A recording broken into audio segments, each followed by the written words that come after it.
All right, Tuesday night, Raj is in the house. The draft is in the rearview mirror. When does Purdy sign? Kittle is signed.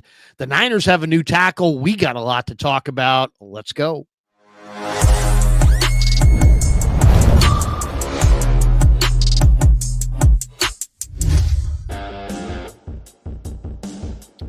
Off and running Tuesday night on the Krueg Show, brought to you by Pig and a Pickle, the best barbecue in all of Northern California. Check them out. They're in Emeryville. They're in Corte Madera.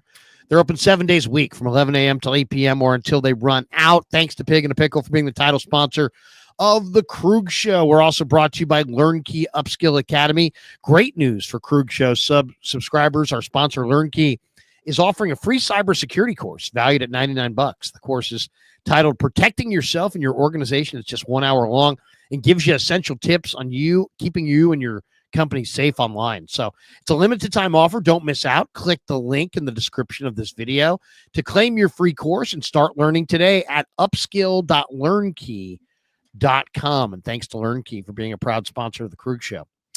All right, Tuesday night, draft is in the rearview mirror. What is the latest on Brock Purdy? Is the Purdy deal going to get done? Is it not going to get done? I was on CBS Sports Radio today talking about this same topic. They want to know, when's the Purdy deal going to get done? Is it going to get done? What's the deal going to look like? Is it going to get done in April? Is it going to get done in May? Is it going to get done in June? I'm getting a lot of specific questions about the Purdy contract. And I'm looking for the tweet, but I think Adam Schefter basically put it out there today that, that the Brock Purdy deal, it's not done, but it sounds like it's getting closer to being done. Here is the quote from Schefter. He says, right now, a deal between Brock Purdy and the Niners doesn't seem close. It feels more like a summer deal than a deal right now. However, both sides are confident that a deal can get done by the start of training camp or shortly after the start of it. This is all from ESPN. Raj, I don't know about you, but I would be very surprised. I mean, Brock Purdy already showed up at the OTAs, the non-physical part of the OTAs, the meetings. I think Brock has made a deal with his agent. You work this out. You ask, I'm not going to step on your toes and get in your way, but you make sure that I'm on the field for minicamp. And I really find it very almost impossible to picture the 49ers on the field without Brock Purdy, knowing how competitive he is. He's going to voluntarily allow Mac Jones and Curtis Rourke and these guys. I mean, Rourke's hurt, but Tanner Mordecai and Mac Jones, he's going to allow these guys to run the first, install drills with the entire roster. I just don't see it happening. I know people are saying training camp, but I think it gets done much sooner than that. I think even though they haven't said it, I think they're on the verge of announcing something. My guess is it gets done by the time the Niners hit the field in May. And I think the date is like May 22nd or something. It might be earlier, but I'd have to look it up. When they begin phase 3 of OTAs and they have the whole roster there and they're on the field, that is when I think the deadline is. I think the deal gets done there because there's no way Brock Purdy's not going to be on the field and allow Mac Jones to run the show. I don't buy it. I don't care what people are saying. I think he gets that deal done by the time they hit the field. I mean, at the end of the day, what Schefter's saying is he doesn't think it's going to get into the summer. Summer's almost here, Larry, in June. So I think it'll probably be more closer to June where it's mandatory training camp. Next couple of weeks, right? We got mini camp for the rookies, and then you got OTAs and stuff. I'm sure Brock will be there because it's a lot of light conditioning stuff for the next couple of weeks. And then it's mandatory training camp. I think that's closer to where it is because you got to realize they just finished Kittle, which was awesome news. John Lynch said, they got Kittle, Warner, Brock Purdy. They just got the rookies taken care of. And it's not just John Lynch, it's Prague. Prague's a busy guy. I don't think people realize he has soccer teams he's running with 49ers Enterprises with leads. So that kind of stuff, bleeds into this other contract things. And I think that's why sometimes it does take a little bit longer. But Brock Purdy said he wants to get this done pretty damn quick. I don't feel like it's going to drag into training camp, which some people may think. I think the date that I think is going to be June, closer to that, when mandatory camp's here. I mean, I wouldn't be surprised if it's May, but I do think it's going to be next couple of weeks where Brock's in there. He doesn't want to not be there. He's a leader. He's already established that. He came to the voluntary, OTAs a week ago. So I think he'll be there during the next phase. And then once mandatory camp's up, he'll get it signed up. And then after that, it'll be Fred Warner. So they're moving through this offseason. No drama. I feel like this has been a really good offseason. If you look at it, they got rid of the people they needed to get rid of: Sorensen, Brandon Staley, Brian Schneider. They got in, Robert Salah. He took control of this draft. And then they got Kittle extended. And next, Brock Purdy. I think they're going to take care of it by June. The Niners, one area they didn't fill in the draft was the swing tackle. And they filled it today with DJ Humphries. It's funny. He's coming off an ACL. He's coming off a down year with Kansas City. But I like this signing. Why? Because to me, trying to find an offensive tackle, a swing tackle as a rookie who's just going to be able, to be able to play left tackle and right tackle, to be able to play tackle at all in the NFL is very challenging. So to me, it's like, what's a better, more likely fit that you're going to find a rookie in the draft that can play right tackle and left tackle to a level that you would trust him, in a big game to throw him out there at either tackle spot, and he's never played in the NFL? Or would you rather have a guy like DJ Humphries, who, he's coming off a torn ACL, he's coming off a little bit of a down year, but he's played in the NFL. He's got those reps. To me, I like the idea of going with the veteran DJ Humphries, who once upon a time was a first-round pick. He's been somewhat of a disappointment as a first-round pick. He went to Kansas City this last year. He's 31 years of age. I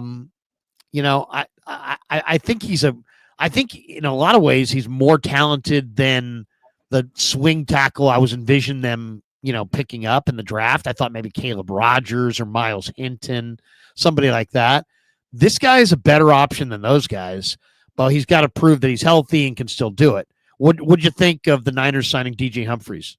Yeah, he's a veteran. He could come in. He understands the game. It's probably a better option than taking a rookie. But the only thing that's worrisome is he is coming off, an injury 2 years back. Last year was like a rehab season for him, kind of a season to kind of get back in order. He didn't play much last year, so he's hungry. He said he's healthy and ready to roll in his tweet, when he announced that he signed with the Niners. So that's a big concern. Can he be healthy? If you think about it, really, Jalen Moore, he signed with the Chiefs. The 49ers, they signed Humphries. They kind of swap teams. But the difference is a lot of money. Jalen Moore got a lot of money to be that starter now with the Chiefs. So, he had a pretty good showing last year in replacement for the Trent Williams. So I do like the veteran presence. You mentioned Caleb was one of the OTs that they were looking into getting. And if you read the reports over the last couple of days, the 49ers, I think Matt Barrows mentioned, they wanted him. They wanted a couple tackles. They said it many times that they were trying to get an offensive lineman. It didn't fall in place because some of the guys they liked, they already got picked. They couldn't make a trade here and there. So I feel like they were trying to get an offensive lineman earlier. They said they were, and it didn't work out. So you go with the veteran because you don't want to reach in the 7th round for a guy that may not even be able to come in and compete. But a guy to keep an eye on to me is Spencer Burford.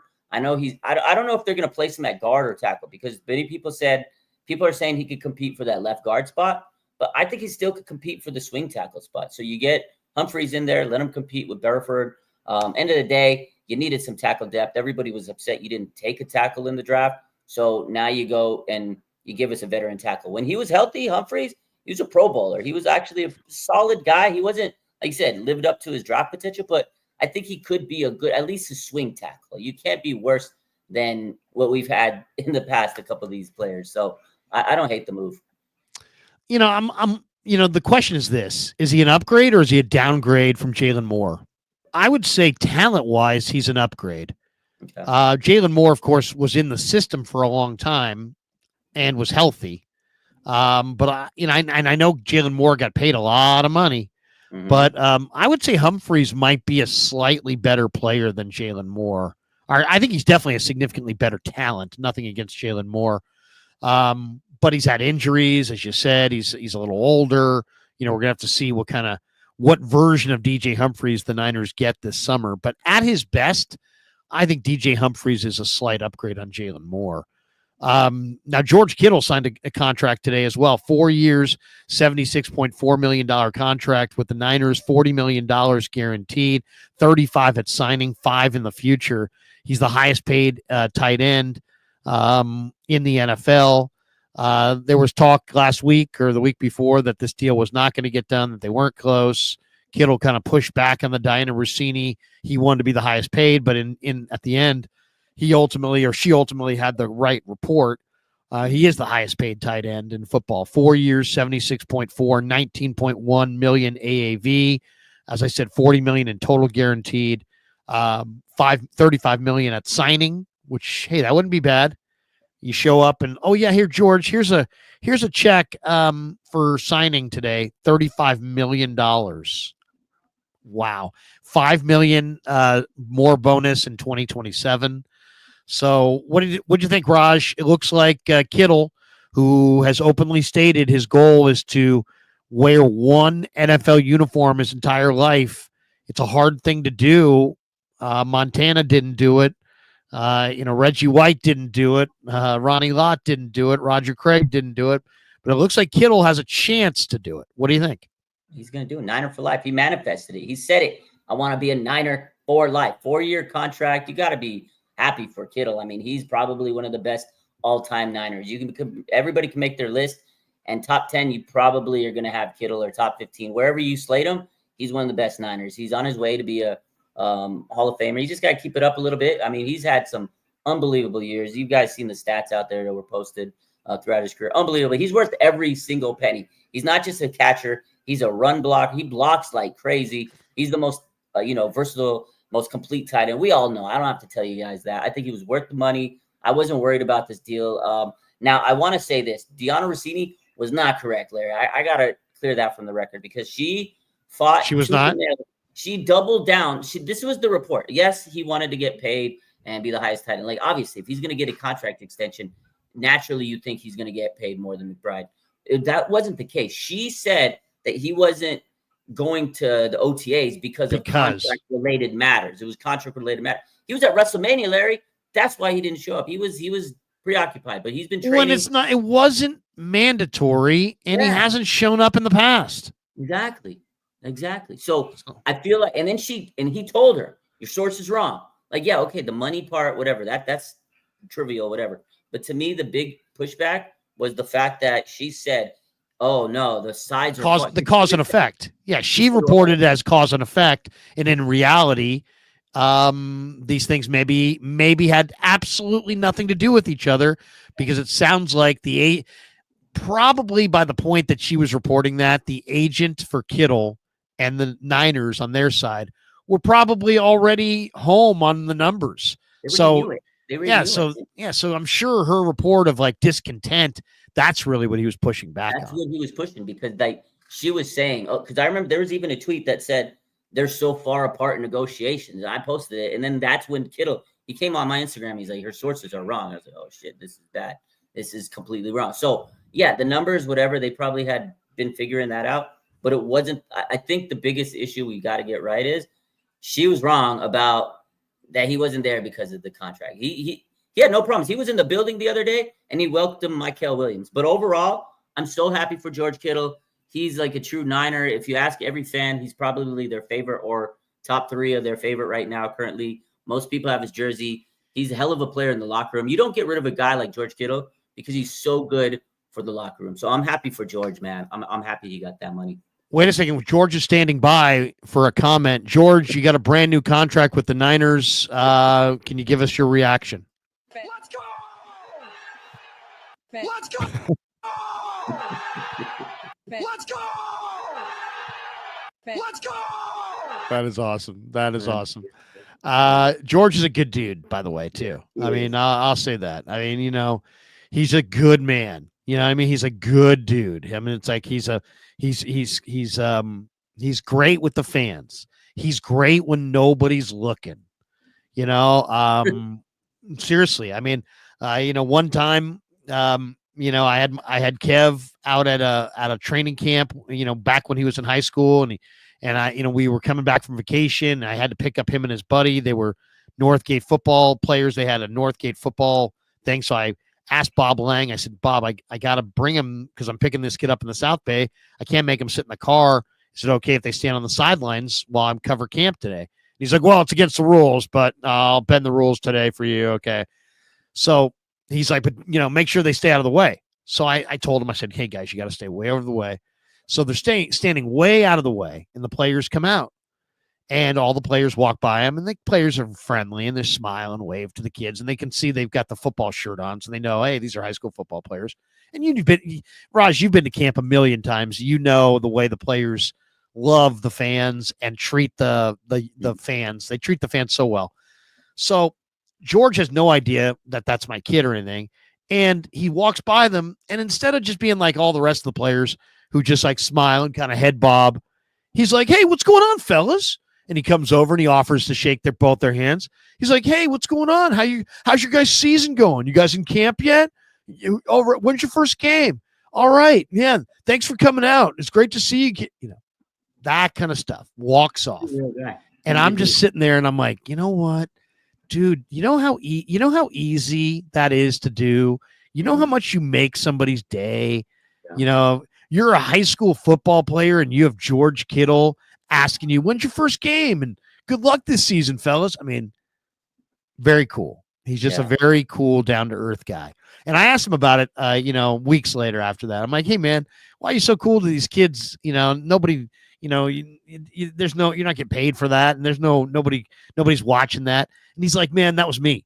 He's like, I look at these kids who are in high school playing football, and I'm like, dude, that was me. That was me like so short ago, such a short time ago. It's like, I was the guy going to training camp, wanting to get a handshake with Dallas Clark or whoever he said, and it's like, I know what it means. And so, I mean, that kind of awareness, he's special, man. He's a special guy. We know he's a special player, and he's a vibe guy for the Niners. Like, his swagger is their swagger. His confidence is their confidence. But even beyond that, he's just a good dude. Just a very good dude. So I'm happy for the Niners. I'm happy for the Niner fans. I'm happy for George.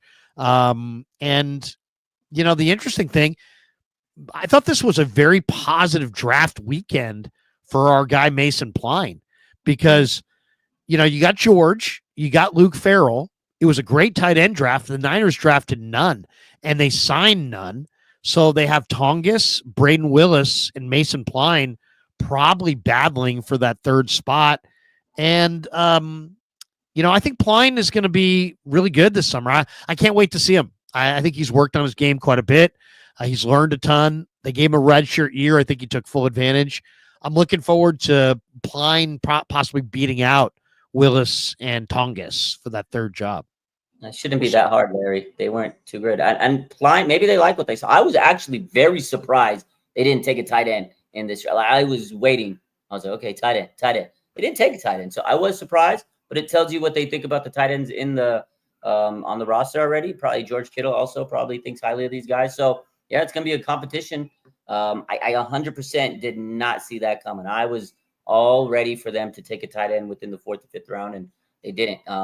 But overall, I think the big theme was, which you probably talked about, they were trying to retool that defense, and I was shocked. But I will say one more thing about George Kittle. Yeah. Again, 4-year extension. I love the contract. Albert Breer, he pointed out that there's a couple options for him to exit out on the last couple of years of the deal. So, 2025, 2026, he's going to be with the Niners. And then after that, they got some options. So if he's not going to play anymore, it was a very friendly contract in terms of how they set it up. And that's what the 49ers do. So definitely a 4-year extension, but there are some outs. So who knows what's going to happen.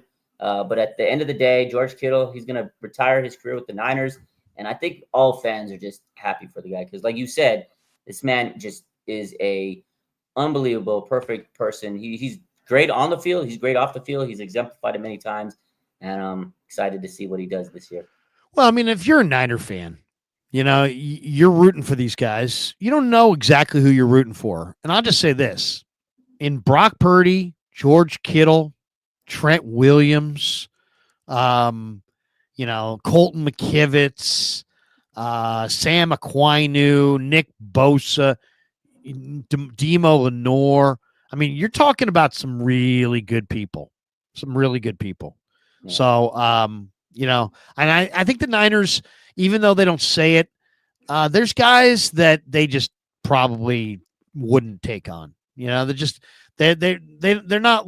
There are certain personality types and certain characters they wouldn't take on. I think other teams maybe have a looser, standard about what they'll take and what they won't accept. I think the 49ers have a pretty high standard for their players. I want your thoughts on the draft, but first let's hear what McShay had to say. A little breakdown on the Niner draft. Coach Yak's Twitter. Thank you, Coach Yak, for letting us use this. Here it is, little Todd McShay. San Francisco. Boy, they had a lot of picks. You can count them while I talk for a second. Okay. Michael Williams, absolutely love that pick. I think when you look at Michael and the traits that you're betting on, for starters, he's a great run defender. Like right now, he walks into the league, he's going to be great, setting the edge, long, strong, hard to move, locates the ball, keeps blockers up. He's a really good run defender, and he's got the traits when he's not dealing with an ankle injury, and then when he gets there in San Francisco, and he's like, I can't think of two or three other better than Nick Bosa, and Nick Bosa's commitment to the pass rush and like commitment to the game and every little nutrition, all of it. He's a lunatic, and I love lunatics, right? Yeah. So I can't think of a much better spot for him to be in. So that was a home run pick. Alfred Collins is a good player. A little early for me, but you bring him in and right away, like he's going to be stout versus the run. He's going to help. That defensive line was threatened for the first time in a long time that it wasn't going to be the baddest bunch of dudes on the block. Yeah. And this is going to help get him right back there soon. Nick Martin. Early. Love the player, by the way. I think I was higher on him than most people in early. Yeah. Early. Really early. Collins was a little bit early, but I understand that pick. Nick Martin, I don't get that pick. But watch him go out and have 120 tackles, Upton Stout is one of my favorites. Slot cornerback. He's glue. He's glue. I don't care what PFF says. Like, there's no corner that gives up less separation one-on-one. But yeah, he's a slot, but he's a damn good player. But they already have a slot, is what I'm saying. Oh, I had him right there at 101. Great value. Great value. I agree with you. But again, it's a position that I didn't really see as a need. Two other names I want to throw out to you. Jordan James. Love that pick. He's pass protection's a sore, but his run skills are not that far off of RJ Harvey. Yeah. Okay. So like in a rotation with McCaffrey, they're going to get the most of them too. I love that he ended up there. And at some point, like maybe McCaffrey misses a game or two, however it works, this guy will step in. Right. And he's not, no one's McCaffrey, but they're not going to have this like, oh my gosh, we're done. No, he's going to get 80, 85 yards. And then Curtis Rourke, you little son of a gun. Could you have wound up in a better spot as a 20? Did you hear about his knee, by the way? No. He played the entire season on a torn ACL. Yeah, of course he did. And I like it as a passer. He can't move that well. And when the blitz comes and all that stuff. But he also didn't have much protection in front of him. And he was going up against defenses that had a lot of dudes. And he is really accurate and layers the ball. And I'm not saying he's the next Brock Purdy, but like, just like I said with the Rams, with Mumfield, the 7th round pick, like I wouldn't be shocked if Rourke won a couple games in the NFL because he's there. Don't sleep on this wide receiver, by the way. Junior Bergen from Montana played wide receiver, played running back as a freshman, switched over to wide receiver. He ties the FCS record for punt returns for touchdowns. Eight punt returns for touchdowns in college. He's a running back after the catch. He's a weapon. They're going to get him involved in the running game. They're going to use him in the return game. Remember the name Junior Bergen. It's going to be a guy you're like, how'd that guy go in that late? It's because he played for a smaller school, and he doesn't have blazing speed, but this is a guy that I think that Shanahan's going to look at and be like, I got a couple ideas for you. I like that. Yeah. I like when you dig deep like that. Raj, what did you think? There's a little bit of McShay's breakdown on the Todd McShay show. What did you think? Did you like the draft? Did you not like the draft? It was Thursday for Mikael Williams, then rounds 2 and 3 on Friday, and then, of course, the Niners picking all day Saturday, and this is the first time we've talked since the draft. What did you think of it? I thought it was a great draft. I mean, it's hard to grade it right now because we haven't seen them play, obviously, but I think the Niners did a good job. That defense last year was abysmal. The run defense was so poor, and I think that was the theme, right? Robert Saleh came in, took the keys to the Jeep, and he said, let me show you how I got to fix this defense. It's literally what he did. If you remember last year, I sat here, asked you a question. You asked it to Nick Sorensen. How do we fix the run defense? He couldn't give you an answer. Robert Saleh, he showed us how to fix the run defense. You get an edge setter. That's a premium edge setter in Mikael Williams. I think he could be good. He has the ability to rush the passer as well. If he can develop, he's 20 years old. Good player from Georgia. They produce some of the best players in the NFL. So I thought it was a good pick. The Nick Martin pick, this guy, I know the injuries got him, but if he was healthy, he'd probably be a second-round pick, honestly. This guy could fly. He's going to be the next Dre Greenlaw if he can stay healthy. Upton, the energy was crazy. His draft call was fun. It was energetic. He's the next K1 / Jimmy Ward type guy. He plays the run so well. That is the theme. Nobody's running on the Niners next year. Alfred Collins, big space eater. I love the pick. CJ West, that's your next DJ Jones. Robert Saleh said, hold up. 2019, we went to the Super Bowl. These were the guys we're missing. Let me go bring their next variation of them. I loved it. The Rourke pick, yeah, initially shock value was through the roof. We were like, what are you doing? You look back at it, they'll stash him. He'll be on the NFI list. They'll let him redshirt and rehab. The man played a whole season through a torn ACL. That's pretty damn gritty. And the Niners definitely can always use depth at quarterback, and they'll stash him. Maybe next year be QB3. You never know quarterbacks in the Niners. I love the running back pick. You need a depth. Replaces Jordan Mason. Wide receivers, who knows what's going to happen. But Bergeron, I think, could be a punt returner. They said it, right? FCS, 8 punt returns. Jury's still out. I like the guard they added. That's good depth to compete with Ben Barch on the left side. So overall, they filled most of their needs. They got a safety. We found out Mustafa, messed up his knee in the last game of the season. So it makes a little sense that they went and got a big-time safety with Marquise Seigel. So overall, I think they did a great job. My favorite pick, probably CJ West. I think he's going to be a dog in the trenches. And overall, I was happy. I couldn't complain about it. Did you repurpose the CJ West line where CJ West said, I just want to punch the guy in the face or whatever? Yeah, I can punch centers in the face. I purposed that video and the quote in his bio where he says, I hate QB. This man is a certified QB hater. I love him, Larry. I love the mentality. This dog, he's a dog. I want to know your opinion because I know last week when we talked, you did not like Mikael Williams. What's your thought? Do you hate him? Do you like him? Do you like the pick? What's your take on Mikael Williams? Do you hate him? I personally, he makes me nervous. Why? Because Georgia, because of Robert Beal. Because I'm watching Robert Beal. We can talk about their different. Robert Beal was a 6th-round pick. This guy was rated much higher. I get that, but Robert Beal also was a high recruit, and he's 6'4", and he's 260. And he went to Georgia, and Kirby told Lynch that he could set the edge. He's an edge-setting monster. And here we are. It's a couple years in, and Robert Beal has done very, very little. Very little. And Georgia has so many athletes, and some of these guys just are a product of the rest of the athletes out there. So I fear that this guy ran 4.77. Robert Beal ran 4.48. Yeah. Robert Beal's 6'4", 260 with 4.48 speed, and he does nothing. Absolutely nothing. So I know this guy's a solid floor as far as Mikael Williams is going to come in. The worst thing he's going to be is a really strong run defender who locks down, the defensive end spot opposite Bosa as a really strong run defender. But for the 11th pick in the draft, man, I need way more than that. And when the guys that went after him, it was like Tyler Booker, Walter Nolan, Shamar Stewart, Jalen Walker.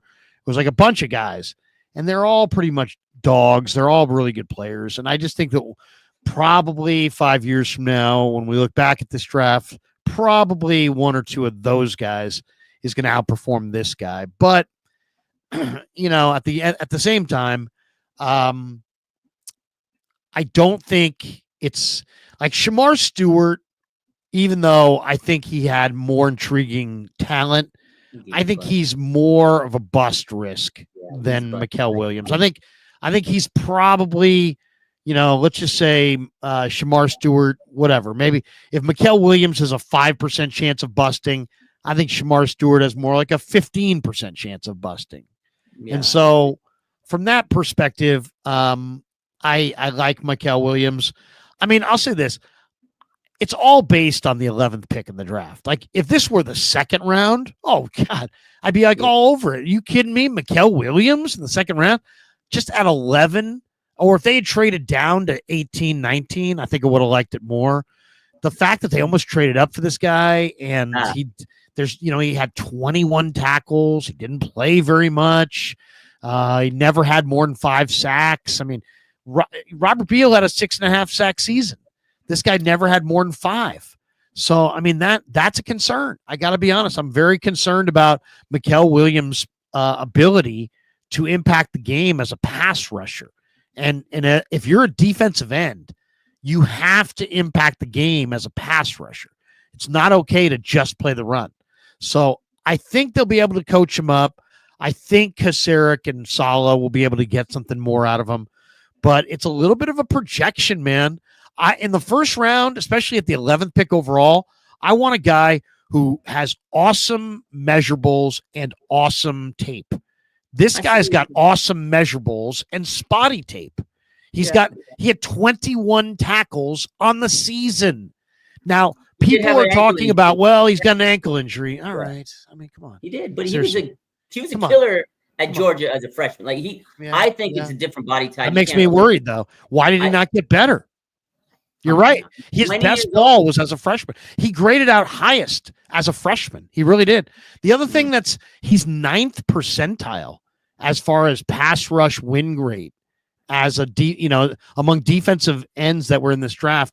He had a 9% pass rush win rate. That's really low. But at the same time, he's a great run defender. Like, I can bust out all kinds of stats that show that this guy's going to step in day one, set the edge, be a killer run defender. But I need him to be a sack master opposite Bosa as well for the 11th pick. And I'm not sure he's that. So we'll see. I mean, I hope. I've been wrong before. I didn't think Warner was going to be much. And look at Warner. Warner's great. So I get it. I don't know. I'm not always right. I get it. You wanted the guy that's going to come in and give you 15 sacks right off the bat. I get it. I think everybody wanted that. But this is going to help Nick Bosa. I think this is going to be able to help open up, create opportunities for him. He's the $34 million man. He's the one that at the end of the day needs to get the big sack number. So if you come in and get 8 sacks as a rookie, I'll be happy. I'll take it. And again, he's a versatile guy. I think the biggest issue, again, was how can you stop the run? Larry, last year, they were getting gashed left and right. You get a guy that can set the edge, and then you got Collins and you got CJ West. Those 3 guys are going to plug so much gaps and holes in the line. Nick Bosa is going to be free. They're not going to be able to double him. So I think at the end of the day, all these guys were there to draft to help up Bosa. And yeah, you could have probably taken Walker, who is a little bit more explosive, probably would have been the better pass rusher, but the size is different. Is he big enough to, he's not a first and second down defensive end. That's the thing. So then you're picking up a guy that's third down specialist. They want a guy that's going to be able to play a lot more and get dirty and kind of like a Charles Omenihu type guy. That guy was underrated. He came in, he could set the edge. He got occasional sacks.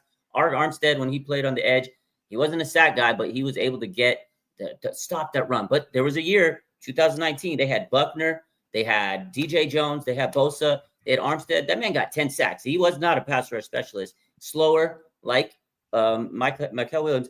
Now you got CJ West. Now you got Alfred Collins. Now you got Bosa.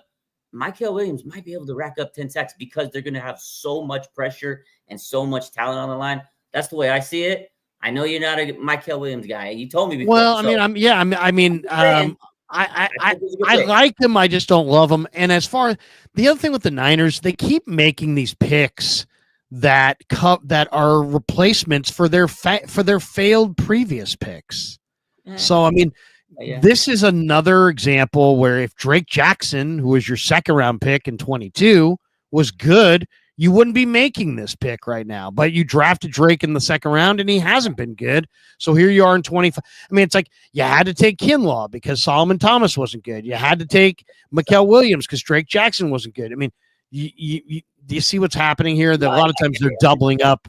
They're doubling up because they're not picking the right guys. We hope that they're not drafting another guy because Mikael Williams was a guy. 100% see where you're coming from. And I have the same fears about every pick. Every pick could be a bust.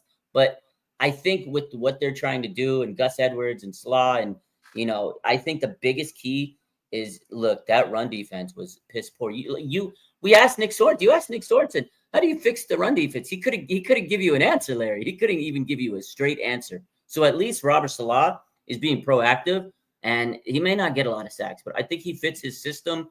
And again, some of these guys don't always, get the numbers in college. Rashawn Gary, perfect example. That man he wasn't getting big sack numbers in college. No, he's a good example, but he's fast. He is fast. You're right. Yeah. I mean, here's the other thing. I mean, you gotta stop the run. It was, to me, the one thing I liked about the draft was that the Niners took my plan, which I stated, I think to Chapman or somebody. We came up with a mock draft one day. I'm like, what is your defensive rebuild plan? My defensive rebuild plan was to go big on the defensive line and then go small with fast second level linebackers who can really run. See if you can find some physical corners to kind of set the edge that way. And if you can find that thumper at safety to go with Malik Mustafa, that's what I'm looking for. And I felt like they did that up front, right? They went Mikael Williams, they went CJ West, they went Alfred Collins. They've got a big defensive line now. And then they went Nick Martin, who's an undersized linebacker who I think is phenomenal. And I thought that was a great get.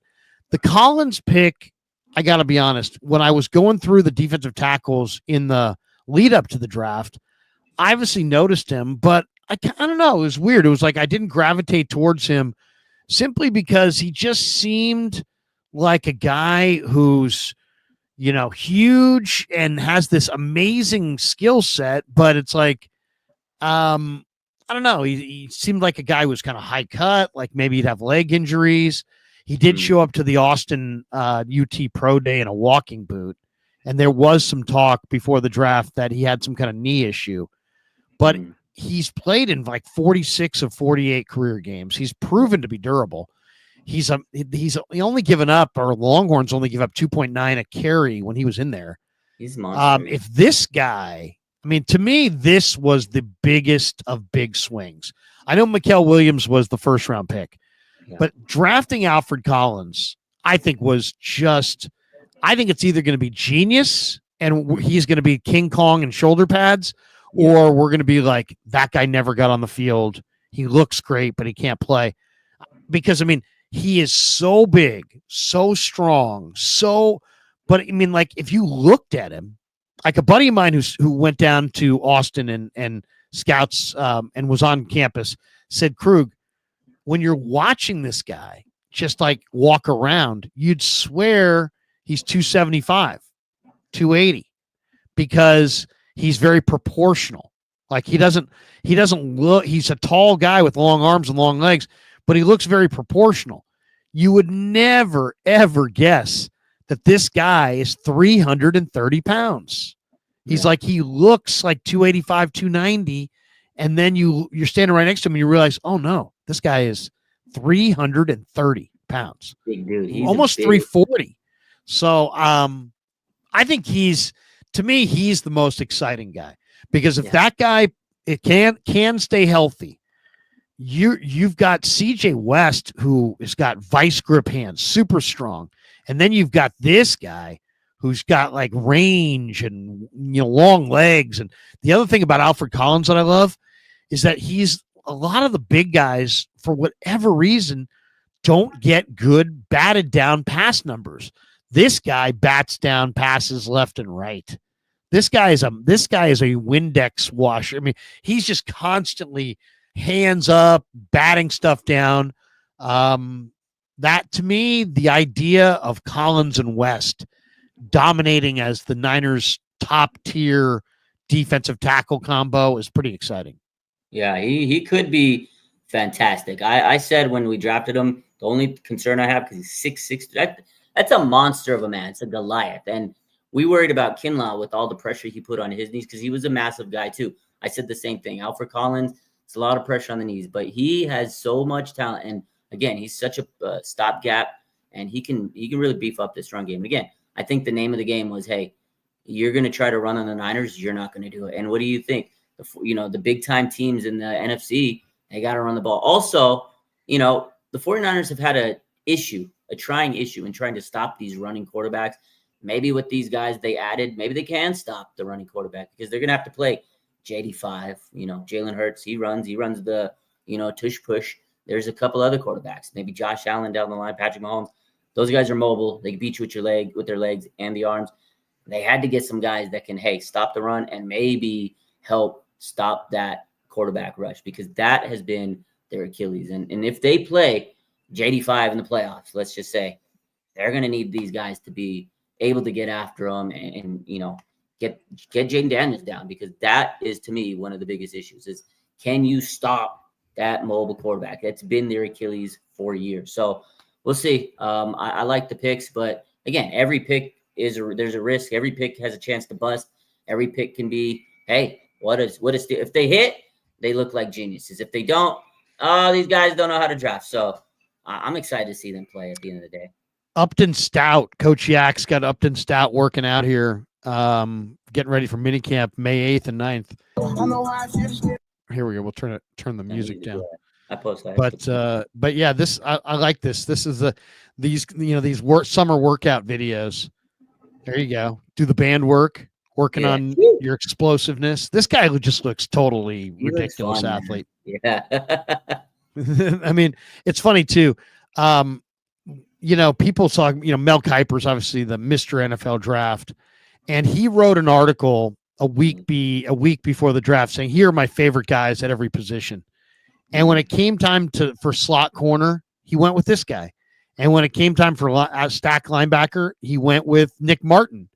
So I mean, the fact that he went with CJ West as his interior defensive tackle.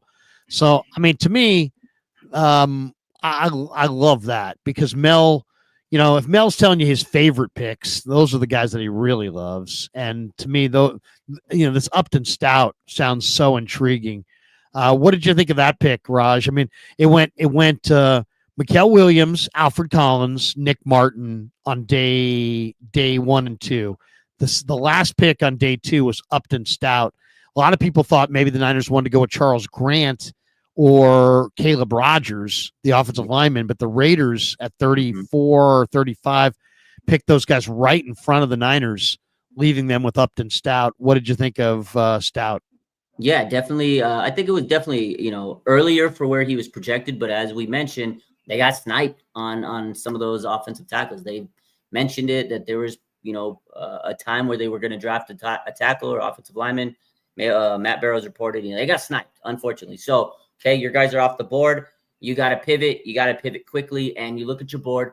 This was a guy they probably would have drafted, right? They met with several cornerbacks during, the pre-draft process, and he was a guy that was on their radar. And honestly, the moment they drafted him, I was like, oh, it's K'Wan Williams or it's Jimmy Ward. It's like that's who they're trying to bring and replace. They haven't had that really solid nickel back for a while, since they lost those guys. And they've been trying to figure out that nickel spot. You got Diamond Lenore. He's your outside boundary cornerback. He is locked in. He looks like he's going to be that Pro Bowl guy. Take that next leap, which he, took a leap last year, and take a bigger leap. Renardo Green looked fantastic last year in his rookie season. You move him on the outside, you got Lenore, Green. They've been looking for that slot, and I just didn't trust Trey Brown when they brought him in. He's had injuries. He's a veteran. He's not a great player. He's a decent veteran. He'll be depth. If they get an injury, you can insert him into the lineup. But I like the upside of Upton, and what I was saying earlier is he's not just good as a slot. He's so good at that at run defense. I think he graded like a 90.9 against the run last year as his first year in the slot with Western Kentucky. Good player, And that's exactly what Robert Salah does. Look at his history. He's had DJ Reed, right? A nasty slot corner. And he is like similar type of guy. Jimmy Ward, K'Wan Williams. The moment I saw him, I was like, that's K'Wan Williams. And then after the draft, the presser, they said, yeah, this is the K'Wan Williams kind of guy they copped him to. I was like, there you go. So I like the pick. I think he has so much upside. And his energy on that draft call, fantastic. Hey, coach, let's go, coach. Let's go, coach. Oh, my God. He was incredible. It's funny. Dieter and I are in a debate over Nick Martin. He, for whatever reason, doesn't believe in Nick Martin. My whole thing is, look, I'm not saying that I've watched the million hours of film on the guy, but the guy is like 95th percentile in speed, 95th percentile as far as strength, and is a 95th percentile type guy as far as production. And here is some of this guy. I just think that Nick Martin, when I saw this guy, I thought, oh my God. And I've got buddies who are big Oak State fans who have called me in the last day and said, Krueg, I don't care what people are saying about this guy. This guy was the best player on the field the last couple of years for the Cowpokes. He said, Nick Martin, if he's healthy, is going to be a great Niner.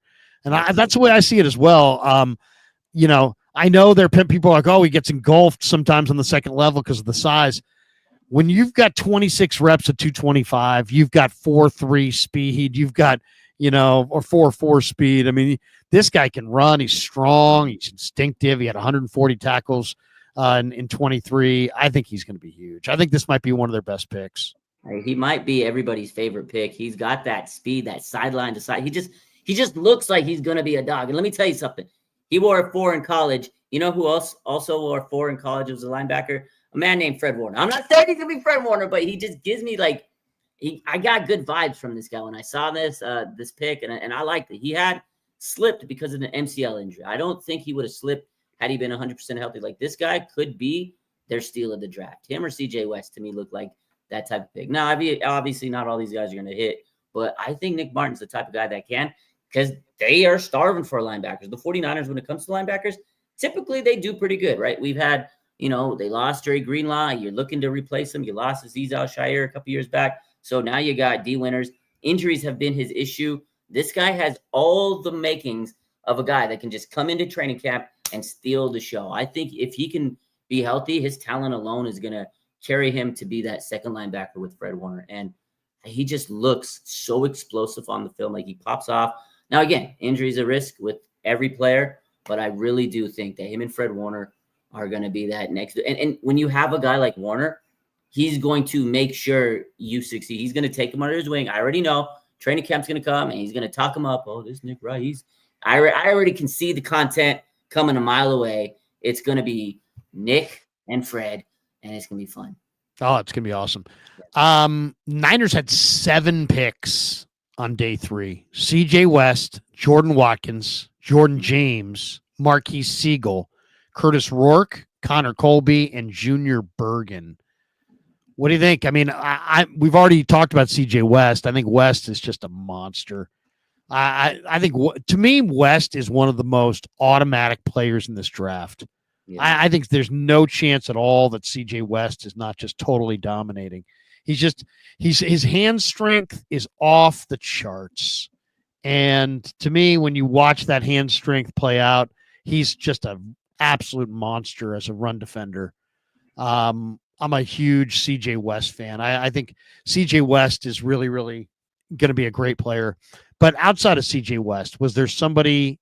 Wait, we'll share the screen on this little CJ West moment, because this is such a great little quote here from CJ. CJ has got a great personality too. Here he is, little CJ West. Let's see. Let's turn this up. There we go. Yeah, I'm violent. I'm the person who's going to punch a guy in the mouth that's, lined up across me. It's going to be a long day for him. And I just love to see, my violence kind of inflict on him, and he's just drained every single snap that he has to line up against me. So that's the type of guy I am. I'm a violent player, and I got to give a lot of effort because I love this game. I'm violent. I'm the kind of guy who's going to punch a guy in the face across from me. I mean, it's a violent game, Raj. It's a violent game. So, but I did love hearing that from CJ West. I loved hearing that he's a violent player. Yeah, I loved his interview, his get to know CJ West interview. That was my favorite one out of all of them. I was like, oh my God, this guy has won me over already. Like, you could just tell he's going to be a good personality in the locker room. I think the Niners are going to really love this guy. And again, he's got the speed. Have you seen his spin move off the line? Oh yes. My God. It's like zoom, zoom, and he gets to the quarterback and I was like, okay, the Niners really drafted a dog. To me, again, this is probably the guy I think that's going to be. This is my favorite pick. I like the Nick pick, but out of all the picks, this was my favorite pick of the draft because, I mean, and then his bio, like, right? He says, I hate quarterbacks. Just everything about him screams, I am a killer. I'm on your team. You're lucky you drafted me. You're not playing against me. That's the type of vibe I get. Everybody else, as you said, what are my thoughts on everybody else? Already told you about Rourke. Initially, the shock value was insane. I was like, oh, and everybody, the comments were like, what do we need a quarterback? But again, they'll stash him. You can never have a quarterback, and he's a 7th rounder. The Niners have done pretty good on 7th round quarterback. Not gonna say he's Brock Purdy, but with his abilities, he can probably operate the system. Now, the draft profile, people say, he's looks like he's stuck in the mud. He can't escape. He played through a torn ACL. There's probably a reason why he wasn't too mobile last year. So I give him the benefit of the doubt. I think that was actually better now that I think about it, had a few days to think about it than it was initially. Because I'm not going to lie to you, Larry. Initially, I was like, what are they doing? But then you realize it's a 7th round. Were they really going to get any offensive linemen of value? They got one, Connor Colby. I think he could give Ben Barch a run for his money. But again, do you trust a rookie to come in right away? Dominic Pooney was a special type of rookie. I don't know if Connor is going to be that level, but at least you got some depth. And the big thing with Ben Barch is injury history. So if he does take an injury and leave, you got a guy that probably can step in eventually down the line after he gets a little seasoning. So the 2 wide receivers, like I said, I wasn't overly impressed, but one of them is probably going to be a return man. The last one, Junior Bergeron. The running back, again, I thought it was solid. He's a bruiser. He's not like a finesse type running back. He's going to hit you in the mouth, and the Niners need a short down back. They've always needed that. Last year, struggled in the red zone. They struggled on short yardage, and I think now with Jordan James, they got a guy that could come in and pound out 2-3 yards, which they struggled with last year. So they lost Jordan Mason. You replace him with Jordan James. You lose Jordan, you get Jordan. I think it was good. So overall, they were down on Jordan. They needed to pick up a Jordan.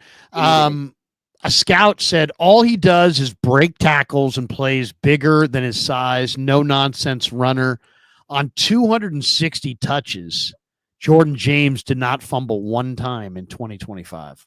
Yeah, that's huge. That's for the season. That's good. That's good. I'll tell you the other guy that really was intriguing is Corey Kiner. The Niners got 2 backs here. They got Jordan James, but they also got Corey Kiner from Cincinnati. And Corey Kiner is a lot of the same things that Jordan James is. I mean, he's 5'9", 210, built low to the ground, a hard runner, great contact balance, runs through contact, runs through arm tackles. I'm telling you, man, they got 2 of these guys in James and Kiner. And history says that Kiner is going to outperform James. We'll see if that ultimately winds up being the case. But I think they got 2 pretty good backs there. Yeah, the 49ers do great with undrafted running backs. Breida, right? They've had a history. Jermichael Hasty. They had Jeff Wilson. They had, who else was undrafted? Jordan Mason. All those guys were undrafted. So Kiner probably could be the next, undrafted running back that steals the show somewhere. And the Niners always need depth at running back. How many times do we sit here and go, oh, God, here we go again? They're going to need depth at running back. You get 2 of them, Shanahan and company, they know how to kind of develop those running backs. So overall, I knew they were going to get a running back that they feel comfortable with. Doesn't matter if you like him or I like him. Shanahan likes the running back. Most of the time, he's going to hit as long as it's not a 3rd-round running back. And they avoided the 3rd-round running back this year. So the wide receivers, again, I don't know. I wasn't too big of a fan of Jordan Watkins, but hopefully he can prove my mind differently. People say I sound like him. The one good thing about him is he understands you need a block. And that was the big takeaway I got from his interview. But, I mean, I'm not, over the moon with him. You know me, I wanted Savion Williams, but you can't have your cake and eat it too sometimes. Yeah, I mean Watkins does have 4.37 speed. I will say that, and he was productive. What do you think of the quarterback? The cornerback? No, the quarterback. Quarterback. Rourke? Yeah. Like I said, tough guy. At the end of the day, initially, like I said, I was very shocked when they took a quarterback. But then when you look at it, 7th round, you weren't really taking offensive lineman that's going to really be giving you many. If you're looking for a tackle, because I think most fans wanted them to take a tackle, probably weren't getting a guy that's going to start in right away. Like we talked about at the beginning, they got in Humphries. So I feel like in their mind, that was better than getting a rookie that probably wasn't going to do much for you. So I didn't hate the pick after I thought about it a few days. But yeah, he has the potential to maybe QB3 down the line. Maybe next year Mac Jones isn't there. Maybe he could be QB2. You always need quarterback depth. He's actually not a bad quarterback. You know, he's set some records in Indiana. He threw 29 touchdowns on a torn ACL last year. I did think it was weird at first when they drafted him. But again, when you think about it, it's the 7th round. You're just taking value picks at that point. You're getting talent. You're getting depth. Most of those guys aren't going to start right away or at all. But, you know, you develop them, and down the line, maybe he'll do something for you. So, again, initially, I was very, very surprised. But going back, not as much. You know, it's one of those things where they call him the Maple Missile. Yeah. The guy played on a torn ACL. He led the Hoosiers, Indiana Hoosiers, to the college football playoff. You know, so that alone means he's kind of interesting. Saskatchewan drafted him in the CFL draft, I guess. We'll see. I'm intrigued by it because, you know, for the people that I've talked to about him, say, man, this guy's really, really accurate. Now, the pick that I was enamored with when I watched the film was Connor Colby, the Iowa guard. He played right guard at Iowa, but he's only 22 and he made 50 starts. This guy started basically, he was an All-American as a freshman. He's a little short-armed, but he's a great run blocker and he's got a lot of experience. And if you watched him, you can see, man, he's well coached. Iowa coaches their linemen and their tight ends really at a high level, and they've got a lot of really, really good blockers on their offense, and this guy's one of them. And I'll say it right now. Ben Bartch has not played hardly at all. I don't think he's played 5 games in a row in like years. He only played a couple games before he went out with an injury last year. So this guy has found a way to play his entire career at Iowa and basically, you know, be durable the entire time. And he's a nasty run blocker. So I'll say this. I think there's a very good chance that Connor Colby is going to start for the Niners at guard opposite Dom Pooney. I really believe the Big Ten background, the level that he played at, the coaching that he got. When you watch this guy's film, I see a very nuanced veteran type player. So I think that might wind up being just an unbelievably great pick. I don't know if you've heard anybody else comment on Connor Colby, but to me, he seems like the kind of guy who played so much football that he's going to be able to step in and start. I mean, yeah, that's pretty much right. I mean, if you're from Iowa, you're trained in how to block so much. George Kittle, for example. So he's probably already got the George Kittle seal of approval. He, tweeted out like, "Oh yes." But to be honest, like I said, Ben Bartch, he worries me. If you're relying on Ben Bartch to be your starter at some point in the season, you're not going to be playing games if you're Ben Bartch. It sucks. I think he has talent, but that's always been his issue, is staying healthy. So I do think this guy can compete, right? Again, the big issue is, will Spencer Burford be slotted at guard or tackle? That's where his competition is really going to be. Can he beat out Spencer Burford at guard? I don't know. But I do think he has high upside. If you can get a starter, Larry, a quality starter at offensive line in the 7th round pick, that is a hell of a job. So if he could come in and start, Niner fans will be happy. So definitely a guy that I'm going to keep my eye on. I'm going to be very intrigued when in training camp battles start and then the competition, because he's going to be in the thick of it. Now, my other question, I want to know your opinion on this. Do you think he could play center, or is he better suited to be playing the guard? Since I think he's a guard. I think he's a guard, and I think he's a right guard. And it's funny, I brought this up to Greg Papa. Papa's like, "Hey man, Dom Pooney played some left guard at Kansas, so maybe they would move Dom Pooney to left guard." But I think Connor Colby, it's not just it's not that he looked overpowering in his film. It's just that there were so many aspects of his film, Raj, that scream veteran. Like he's really, really smooth transitioning, and he's just like does whatever needs to be done to get it to work. You know, I mean, he's got some really subtle, great maneuvers. Another guy we got to finish with, and to me, this was one of the great stories of the undrafted class. The Niners signed Nebraska wide receiver Isaiah Nayer. Oh my God. Now, okay, this guy started at Wyoming. Mm-hmm. He had 2 really good years for Wyoming. He transferred to Texas. He got hurt. He never played at Texas. He transferred again to Nebraska, and the guy put up some really good numbers this year at Nebraska. Now, what's really intriguing is just the total profile of this receiver. He's 6'4", 220 pounds, 218 to be exact. Mm-hmm. He ran 4.4 flat. So almost a 4.3 guy at 6'4", almost 220. That's pretty damn Then I good. went and looked at his arm length, 35-inch arms. This is one of the longest arm guys of any receiver in years. Then I went and looked at the vertical. He's got a 40-inch vertical. He slide. This guy is incredible. Now, I'm going to share the screen on this tweet. This guy, Fran Duffy, put out a tweet that's pretty amazing. Big fan. And this is Nayer from the Combine. And Fran Duffy says, wide receiver Isaiah Nayer put up some freaky numbers today. 4.4 flat in the 40 at 218 pounds. 323 wide receivers drafted in the last 10 years. The number of receivers that were listed at 218 plus pounds or more who ran 4.4 flat is only 4 guys. Chase Claypool, DK Metcalf, Xavier Legette, and Robert Davis. I think played at Georgia State. He runs smooth. I like his running. Look, he's smooth, I mean, you're baby. talking about a gigantic, fast receiver with the longest arms and the greatest vert. He got big, long. Look at him running like a gazelle. But are his hands good? That's what I want to know. His hands are pretty good. They're not terrible. He doesn't fight the ball.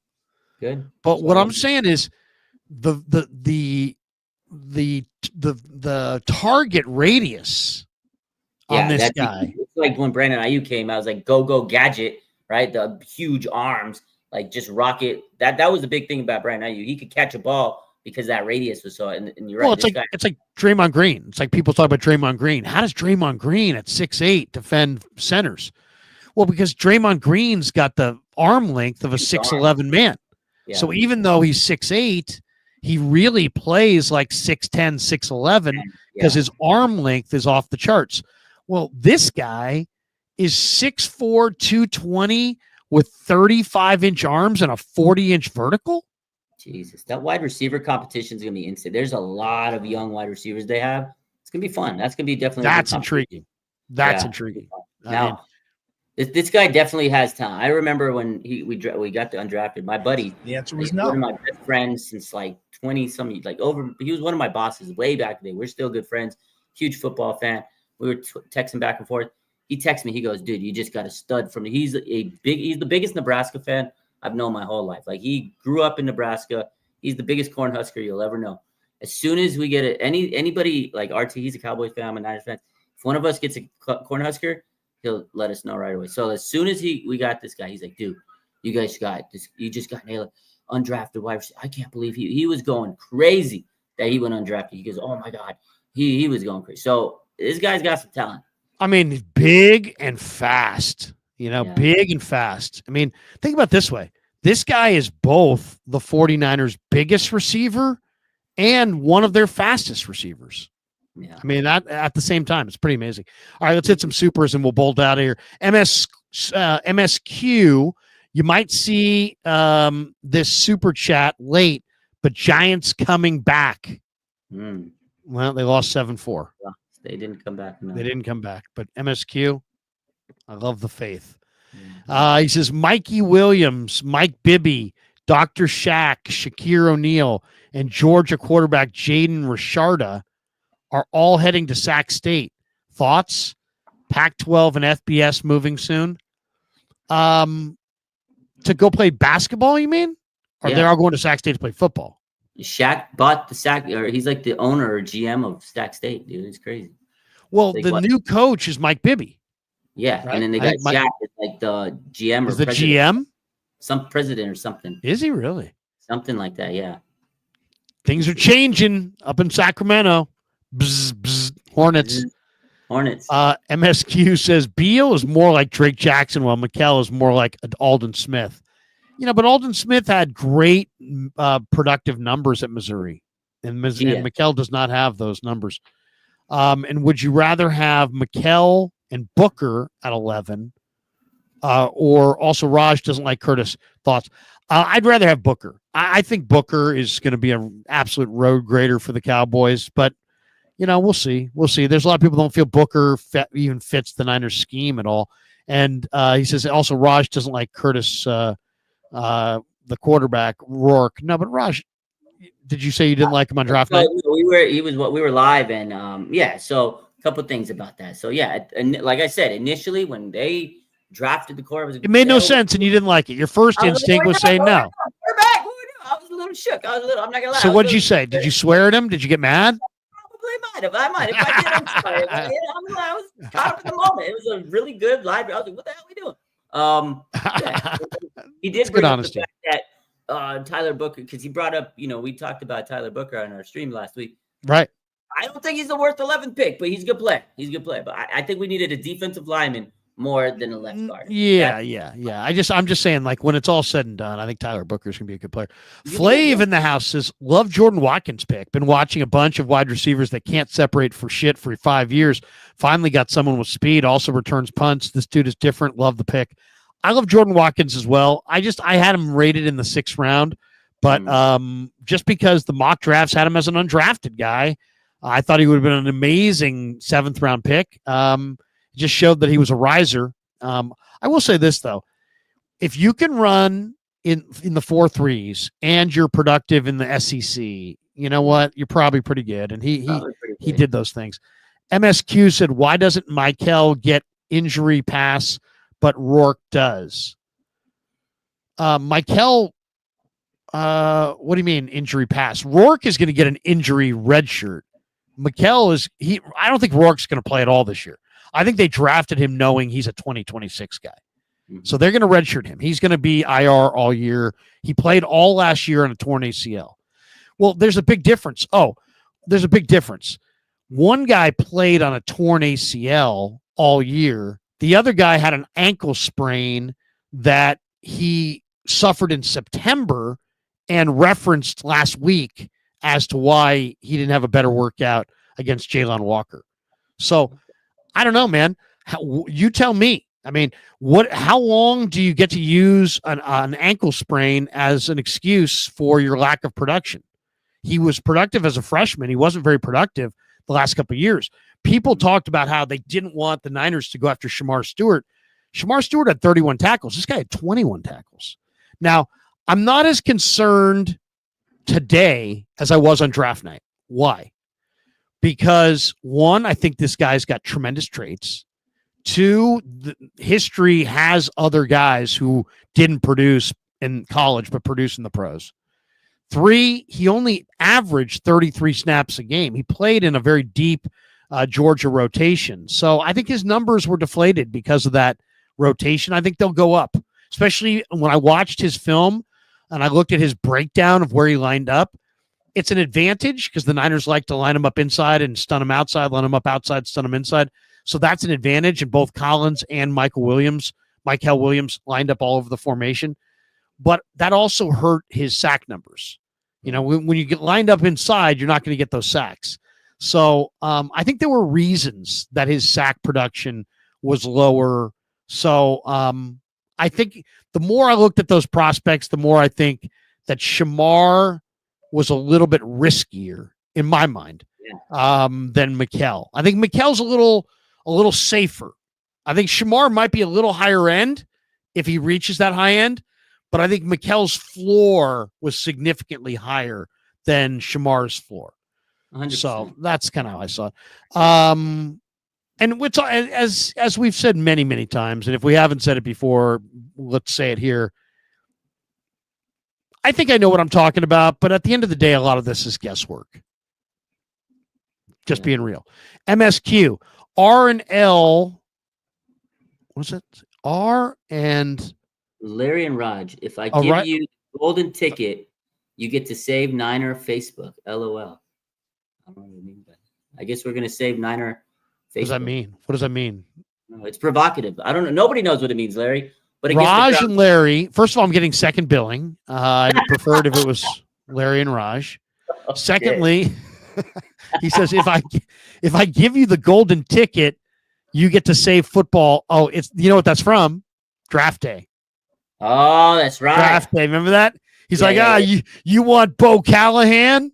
Mm-hmm. I'll give you the golden ticket. There you go. Thank you, MSQ. How did I forget that? I just watched it. Good movie. Silence says Williams and West will push quarterbacks to Bosa, pure power. I can see it. Flav says don't love Rourke, only watched versus my Irish, but didn't handle the pressure great until the last 2 minutes. And Notre Dame really called off the dogs. Took forever to get the ball out of his hands. Good luck having time with RO line. Yeah, I that was the best defense that he played, and he didn't play particularly well in that game. But Notre Dame's secondary is really outstanding. But I saw that game as well, and that's maybe why I wasn't as high on him either, like Flav. All right, we'll get out of here, but I got to play this one more cut because I just think this made me laugh so hard. And I don't know if you saw this little video, Raj, but this thing cracks me up. Here we go. If you have, don't give it away, but here we go. Have you seen this? Oh God, yeah, this is good. I like it. Wait, hold on a second. I can turn the volume up. Classic. This is so classic. Instagram, yeah. Okay, here we go. Hello. Yeah. Oh, man, are you serious? Oh, I'm excited. I'm pumped. I can't wait, Coach. I can't wait. Yes.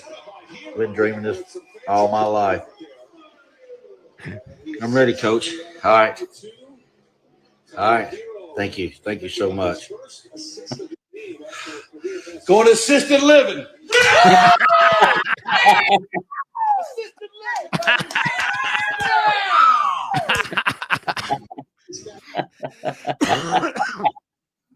Oh my God. I saw that. I laughed so hard.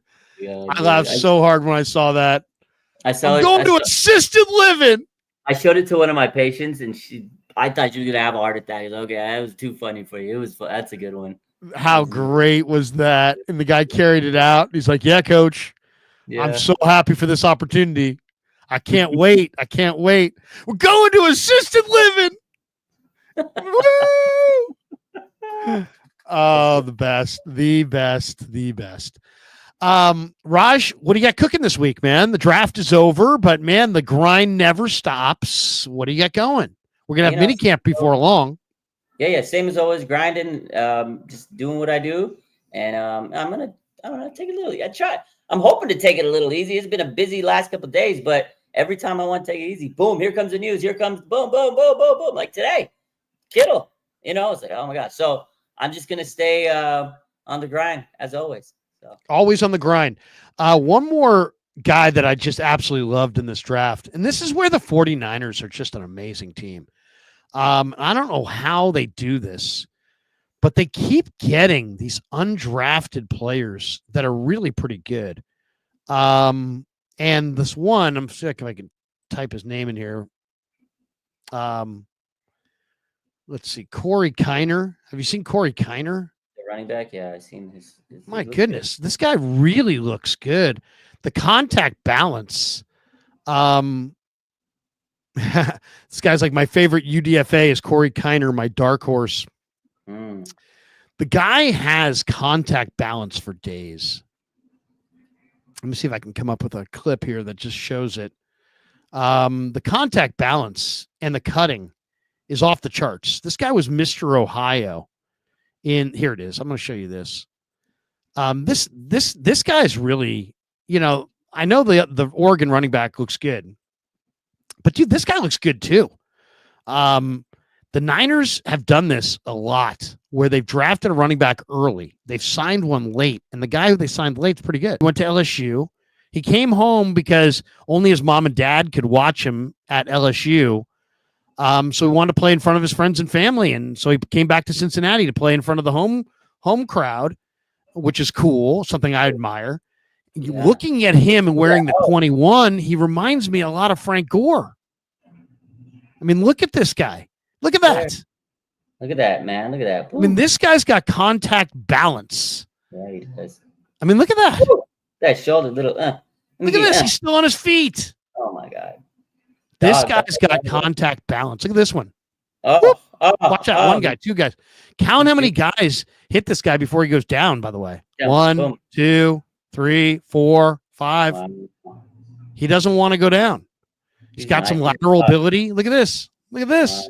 Pinball knocked around inside. And he's got the perfect build. He's 5'8", 215. 210, 215. And he's not a burner per se with like 4.3 speed, but he's a grinder. This guy's tough. So not a burner, but a grinder. I personally, look at the contact balance. Yeah. Oh man. I mean, this contact balance is what it's all about. Oh, to me, Corey Kiner and Jordan James. Look at that. I mean, this guy doesn't want to go down.